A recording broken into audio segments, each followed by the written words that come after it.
Os caras, eles lançam trailers, lançam teasers, eles soltam notícia, vai ser lançado o filme tal, a série tal, dizem com quem vai ser, fazem pesquisa, qual ator é o melhor, escolhem o ator, o diretor, falam tudo, sai fotografia, mas não pode dizer que você está dublando. Por quê? Por que eu sou tão segredo assim?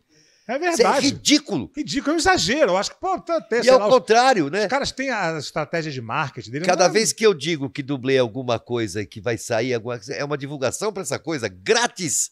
Não estou cobrando um centavo para fazer essa divulgação. Eles divulgam que vai fazer o desenho com o fulano de tal, da novela tal, aquele nome. Já falei, gente, alguém tem que explicar para eles que se disser que quem vai dublar esse filme é o Wendel Bezerra, talvez dê mais público que esse cara aqui da Globo. Exatamente. Porque os fãs de dublagem vão que nem loucos pra lá. Vão pela dublagem. É, pela dublagem.